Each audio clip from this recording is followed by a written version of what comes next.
Am I the asshole for not wanting my husband to go to his ex's funeral? I'll admit, I'm biased right off the bat. She died recently, aneurysm. I've been with him 10 years now, and he'd known her for 20 plus years. The way he tells it, they were friends in college, decided to date, got married, and then realized they weren't a great couple and decided to just be friends. A couple months into dating, it came up that his friend was actually his ex-wife. He explained the above to me, saying she was one of his closest friends and that it was purely platonic. I expressed some discomfort at him being so close to an ex, and he told me, that's fine. If you have a serious issue with it, let me know now and save us some more time. I'll choose her. I like you and all. You'll have to be okay with that if you want us to be a thing. When we were engaged, I asked again. He gave me this perplexed look and asked, why would us getting married affect my friendships? I sucked it up and went along. I resented every moment of knowing her, especially when we had to be social. She understood some part of him I couldn't. Her husband was friends with mine as well, so it's not like I could use him as an angle. What?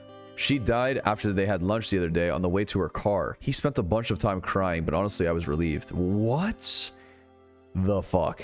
He was working with her husband on funeral planning. I told him, you don't think you're going, do you? My argument summed up, she's dead and she's not a factor anymore. She doesn't get to use his she's my friend excuse and she doesn't exist anymore. He had his cry for a couple days. There's no need for him to go to her funeral since I wouldn't want her at his. He was the angriest I've ever seen him when I told him that, replying that he'll be going no matter how I feel and that he's willing to burn this to the fucking ground while holding up his wedding band. Besides you, she was the closest friend in my life. Him, her husband, and my sisters are calling me an insensitive asshole over this, all saying that there was no romantic aspect to the relationship and that I'm heartless. I never felt the relationship was appropriate, and I hid that for years because I wanted to be with my husband. Now that she's gone, I don't feel like I should have to hide it anymore and can speak freely. Am I the asshole for wanting him to be done with her and for him to... Dude, what in the living fuck?